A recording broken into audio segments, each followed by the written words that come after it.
He just hit the record button. We are live.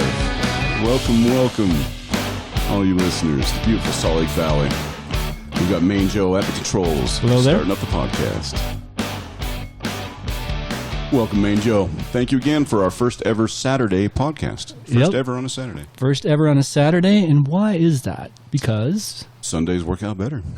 They always do. I was leaning the other way. The other way. We're always jamming. We're always jamming on Saturdays. We are here on a Saturday night because we have a very special guest with us tonight. Indeed. Where do I even start? It falls on me because I'm the one who invited her, and I'm the one that first met her when we were doing similar volunteer activities. And I'm also madly in love with this woman. May I introduce Becky Huff, our friend Becky Huff. Yeah, thank you for having me with you today. I'm excited, looking forward to it. So glad you're here. Listeners, I'm not even going to describe what she looks like because that would take all night. May I just say what she was up to earlier today? You woke up early this morning and went and engaged in an activity called... Hammocking. Hammocking. Now, does this deal with like farm animals or stuff? Or no. I hear hammocking. I think Gilligan and the skipper in there. Not quite. Not quite. Almost. Would you like me to explain hammocking? Please. Hammocking is basically where you take your hammock, you find a nice shady spot, you string it up, and you hang out in your hammock with your preferred snacks. So today we had popcorn and watermelon, and I just sat with one of my girlfriends for about 2 hours swinging in our hammock and talking life and laughing. And so this wasn't like in your backyard. You were out in where? We were at Provo Canyon. Provo Canyon. Beautiful canyon. Yeah, and it was a beautiful day. It was a beautiful day. Not too hot, and it was just awesome. How long does it take to string up your hammock and get to hammocking? To string it, finding a spot. You got to find the right tree. Yes. They got to be the right distance apart. Yep, and you kind of want it off like the beaten path. Yeah. If you can find a spot by water, you have that nice bubbling brook. Yes. So, but once you find your spot, maybe 3 minutes to string it up. Oh wow. Yeah, it's not long. New technology must be, huh? So that's 3 minutes. Fancy straps. Three hammocks, 3 minutes, 9 minutes, and you guys are. Or no, it's the same 3 minutes, I guess, isn't it? We actually shared a hammock. We were in a 2-person hammock together, just giggling and eating popcorn and watermelon. I never saw the skipper and Gilligan do that. It was a great way to spend an afternoon. That's cool. See, now if I was me, I think I'd just bring camp chairs or something. But the hammock does sound fun because it adds this other element. Yeah. A little bit of swing if you got a breeze. And it's just kind of cool and different. And, you know. Cool. You don't see people in hammocks very often. You see them in camp chairs, but so you feel kind of cool. Well, and plus, camp chairs are a lot heavier than I imagine the hammock is. Yes, just a little pack. Yeah. Very cool. You must take extra length of rope. What if the trees are like really far apart? So your hammock straps actually have different. So you hook in with a carabiner, and your straps, they're pretty long straps, and then they have different hooks along the way. So if you have trees that are like far apart, then you hook into like the furthest hook in with your carabiner. Or if your trees are closer, you hook in on the closest strap. Okay. So you have options. Indeed. Yeah. You remind me of something I saw recently about people who now pitch tents between trees off the ground, 4 or 5 feet off the ground, like 2 and 3 person tents. And some of them like zip together. And so they, but you're off the ground, no water, no bugs crawling in, anything. But you need more than 2 trees. You have to have at least a third tree to stabilize everything. Yeah. And it looked like a lot of fun. I'm amazed you haven't tried it yet. I mean, Becky, it seems like every time there's some natural disaster in America, a tornado or a flood or an earthquake, within 24 hours, you're posting pictures on Facebook holding a chainsaw with goggles on and stuff, and you're already there. I mean, this is kind of how you live your life, really, isn't it? Just traveling, at least America, mostly. You travel around, and not just for adventure, but to help out, too.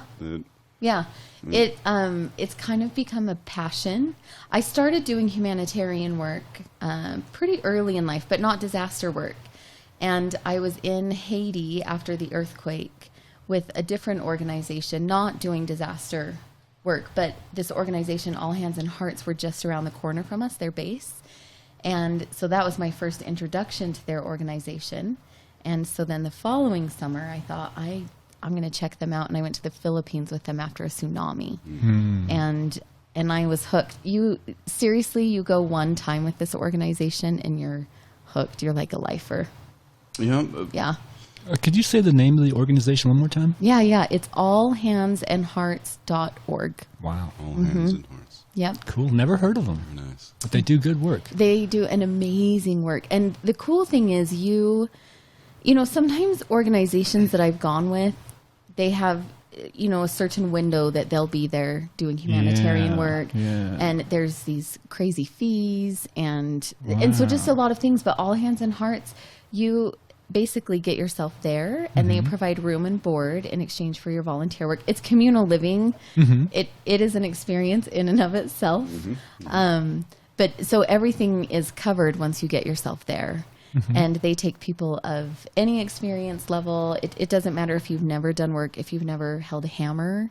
They take you and they put you to work right away and they continue to have you work the whole time. It is hard work. It is hard work, but cool. What is the most jungle-like place you've ever slept? Bugs and humidity and heat and everything. The most jungle-like... Well, most of my places have not been... we're not sleeping outdoors. Okay. Oh, really? Not even in tents? Actual buildings? Yeah. Interesting. Yeah, they'll usually find a base within the community. Sometimes you're outside of the community based on the level of impact. Well, okay, let's talk about the Philippines. How long ago was the Philippines trip? That was 6 years ago. Okay, and so that's kind of a jungle, rainforesty type of island area. Yeah. So where did you stay there? They just had a house that all of the volunteers stayed in. So there were probably 30 of us. So sleeping bag on the floor kind of thing. Yeah. Yeah. And it was and it couldn't so have been hot. too close to the disaster area because... What month was it? Is it always the same in the Philippines? I was there in the summer. Summer? So do they have cool humid. months there? Do they have the off season? I don't know. Were you there at the worst time is what I'm asking. Were you there at the worst possible time? Probably. Climate-wise. Probably. Yeah. It was hot. I do remember it being, especially in the nighttime. Haiti was the same. Off. You just feel like you are maybe burning up from the inside. Wow. It's so hot. You're getting cooked? Yeah. And there's not AC. And if the generator is running, you have a fan. Wow. If it's not running, you don't. Bucket showers. Wow. Just buckets with holes under them, or just pour a bucket on your head? You just have a bucket of water that you fill in from the well when it's time to shower, and you carry your bucket in there, and then you have a little cup, and so you just pour water. See, I could handle the bucket shower. It's the lack of a fan thing that I couldn't deal with. If you haven't noticed, it's one of my first things I do when I come to Mojo's house is turn that fan on. Yeah. I can't live without a fan. However, I do have a little solar panel and a battery that I can plug my fan into, so I'll have to make sure I pack those. So you'd be okay. I actually, in the Philippines, I had a little fan that at night, but it's teeny, so it only hits my head. You have to 9-volt battery? It was a little 9-volt battery thing. And it was a lifesaver. How many nights then did you sleep in this humid misery? I was in the Philippines 3 weeks. 3 weeks. Yeah. And it is... The work is so hard. You are so tired, but it's amazing work. Gratifying, satisfying. Yeah. And you're working with incredible people. Yeah. You work a lot with the locals, but also the volunteers you're working with. These are people who are also giving up chunks of time in their life to come help people rebuild. So it's just an amazing experience. It really is. I love doing it. So the end of 3 weeks, that you decided 3 weeks is all I could afford, essentially. The organization is still helping after you left, right? Okay. In fact, one of their common sayings, not a slogan, but sayings is first one's in, last one's out. And so I just finished my 7th trip with them this summer in Oklahoma. And they have held true to that every trip that I've been. Many other organizations have pulled out, and they are still in there with a strong volunteer force. That's awesome. Yeah. Mojo, I think we might have found our charity of choice when we Indeed. ever start When making we. money on this podcast, because we're going to definitely donate a portion of all our proceeds to a charity. And Indeed. this one sounds like it might be right up there in the running right now. Yes. I mentioned St. Jude's, which is one of my other favorite charities. Mm-hmm. Yeah. Another great one called Jamborne. You heard of Jamborne?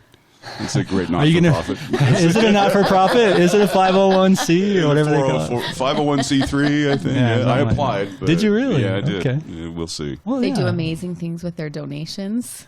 Yeah. I think before you decided that they would be your charity, you should do a trip. And get a real feel for what's happening and what you're donating to. So what would we be donating to? So, yeah. Do you have one of those percentages, like so many percentage of every dollar goes to this and the other goes to administration? You know how they always are spewing that statistic? And I wish I had the percentages. Yeah. I don't. But I know that the percentages, very little goes to overhead. Okay. The majority of donations go to providing room and board for volunteers, tools, right? They provide all of the tools, all of the equipment.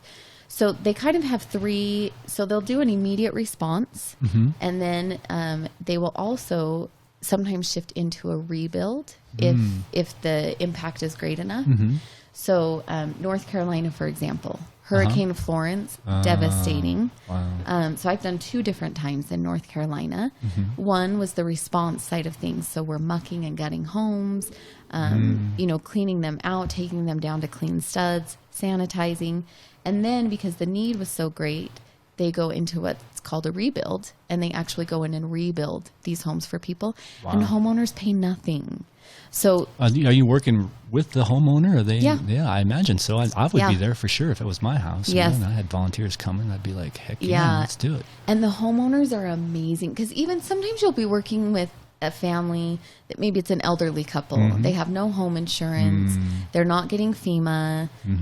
And so they would lose their home without this service, and they can't do the work on their own. So families often, if they can't get in there and work with you, you show up, and these are people who have just lost everything. They're probably so grateful, especially to see a face like yours, huh? Angel's coming. Thank you, An Andy. angel's coming. Here she is. Yeah. I'm going to do podcasts And she's got with a you guys chainsaw. all the time. Good for my ego.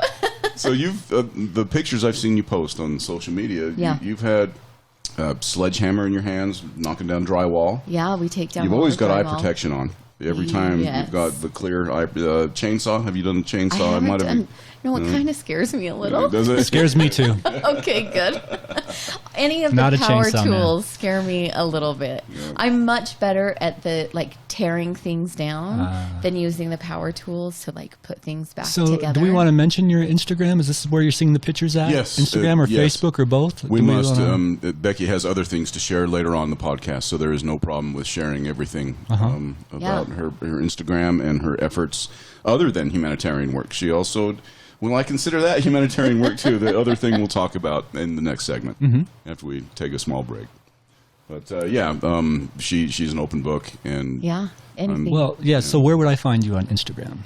So my personal Instagram is just Becky Huff. Okay. And that's, anything from my disaster work to time with my nieces. So that is just my personal page. And then later we'll talk about one that is... Oh, give the name. Give the name. So it's called Bridging Humanity. I like it. And it is kind of this cool project that just organically came into my life, and Neat. I interview strangers. And that's enough right for there. Yeah. Oh, my goodness. Next segment. Let's just remember the name, Bridging Humanity. Then Bridging in that case, Humanity. let's see, where do we want to go? We went to the Philippines. You spent a little time in North Carolina. You said your most recent one was in Oklahoma. I'm trying to remember what they had going on there. I know part of Oklahoma is in Tornado Alley. I know they might have had some flooding.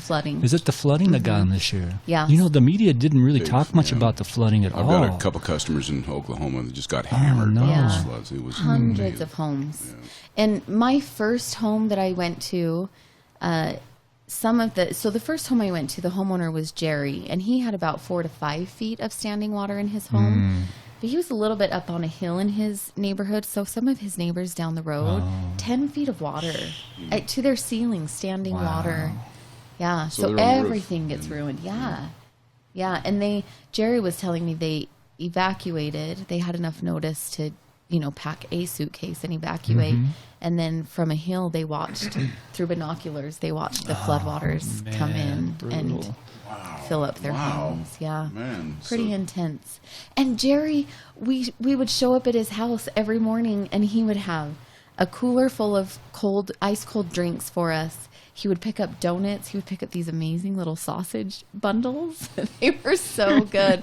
And he would just have this for us every morning that we showed up. He would use his own money to make sure that we had, what we needed to feel comfortable, and just as a way of expressing gratitude. That's so awesome. It's amazing. Yeah. It's a really cool work. And I'm sure you've established many long-lasting friendships and relationships from the people you've met there. Yes. Whether they were coming in through a different organization than you, the friendships are solid. Yes. And homeowners and volunteers and just people you meet in the community. I think one of the most beautiful things about doing disaster work is all differences are set aside. Yeah. So you have a really diverse group of people, right, in terms of race and religion and socioeconomic status and just lifestyles. Yeah. And it's just this beautiful space where none of that matters because we all just have this common goal that we're working on together. And so there's just this common humanity. It's really beautiful. It really is. So that brings me to my next question. So you have to get yourself there. You have to take time off of work. Good question. How do you finance this lifestyle, this volunteer helping out everyone lifestyle? So credit card points are a big thing. So you do the frequent flyer miles. You probably have an American Express. That's my question. That's what we have. So I use everything Southwest for most of my domestic flights, Southwest. And then I have one through American. And then right now I have my Chase Sapphire. I'm building points there. So a lot of my flights I will cover through that. Great. My first time going to North Carolina, they notified me. I had a real short notice. And so the flights were crazy expensive, and Southwest didn't fly there. And I didn't have American points yet. So I actually reached out on Facebook to see if anyone had points they'd let me buy or a buddy pass. I might remember this. Yeah. I think I do. So cool. This guy that I had met years before on a cruise, and we haven't stayed in close contact. He used his points and just paid for my flight to North Carolina. That is so awesome. It was amazing. It was cool because he said, I have a hurt back, and so I can't go do stuff like this. Yeah. And so for him, it was just a way to help. A way to give. People want to help. Yes. That's so great. Yeah. And what about the time off from work? Has work understanding, or how does that work? What do you do to earn a living on our? Can we talk about that, or is that off limits? How do you earn a living? No, I am. And what is your education? So I have a master's in social work, and I am a counselor at an elementary school in downtown Salt Lake. So when I do these trips, it's on my time off. So it might be fall break. I have 5 days, and so I'll fly to North Carolina, or Oklahoma was my summer break. So they've all just been over, I did Louisiana for Christmas break. So it's just kind of, it's my natural breaks from work, so I don't have to take days off. I see. So when they said, short notice, you were already on break, so that's why you were able on short notice to do this. Yeah, so I had applied and hadn't heard from them. So I had applied for my fall break. Didn't hear back. And then I finally got a response saying, we have a spot for you. And it was maybe a week and a half before. Oh, I see. So you're on break, so you say, hey, I'm available. Yes. And then they say, we need you, we don't need you. Or we have a spot. So you'll apply just saying, I'm available for these dates. Okay. And then they will respond and say, okay, we've got a spot for you. Oh, okay, and awesome. then you just show up. If that might be somewhat of an impediment for more people not volunteering is Main Joe, I'm sure you're like me. I see a natural disaster in Louisiana. I would love to be there the next day to help out and move some branches off the road and chainsaw some things. But then I think it's going to cost me $1,000 to get down there, just in order to help out. And then where am I going to stay? Where am I going to stay while I'm there? I can't take the time off of work. There's so just no you way. found a way around all this stuff. Yeah. No, awesome. you didn't let it bother you. It wasn't a barrier to you. You didn't think that way. It was just, how do I get my ass down there? Yeah. And it's worth it, though. I'm telling you, you do one trip, and you're exhausted, and you're itchy, and you're stinky, and like the end of the day, you are just spent. But like you walk back into base, and you take your boots and your socks off, and you sit down, and it just is this indescribable feeling. And every trip, I think, I'm not doing another trip. This is so hard. And then I'm on my 7th. Wow. Because you just kind of get hooked. There's just something pretty magical about it. Wow. Yeah. You were just a natural at this. Oh, you're so nice. Absolute natural. And what a personality to have and share with the world, Main Joe. True. Great. And we'll say we would love to have you back anytime. Yeah. So we'll do that. Yeah. You know where we're going to be. Mojo Studio. I would love to come back. Talking is not a problem for me. Lots of things to talk about and lots of How did you and I meet? I know where we met and what we were doing, but I don't remember the night that we became friends. I don't either. Don't remember that.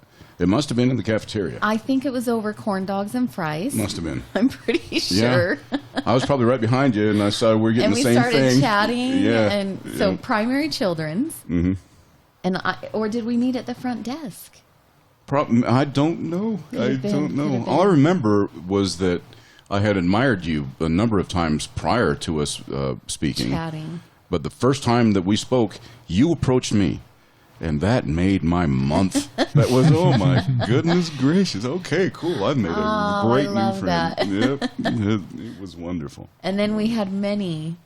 Well, we would meet before our volunteer shift 30 minutes every Tuesday. We would meet minutes. for corn dogs and fries from the cafeteria. And fry sauce. And we would talk about... So, knowing what I know, you guys are talking about volunteering up at Primary Children's Hospital. Yeah. Yes. Were you volunteering doing the same thing, or you would volunteer and you're over here doing that business and you're over here doing your thing? Yes. Yeah. Yes. So Totally you guys different. weren't volunteering together. You were both volunteers and happened to run into each other when you were both reaching for the ketchup for your corn. Yeah, fry sauce. Fry sauce. Yes, I'm a fry sauce fan too. Definitely fry sauce. Yeah. Sweet. So I worked at the kind of the check-in desk. So when people would come, I would make their little name tag for them. And Mojo worked in the music room, doing music with the kids that wanted to come in and do music.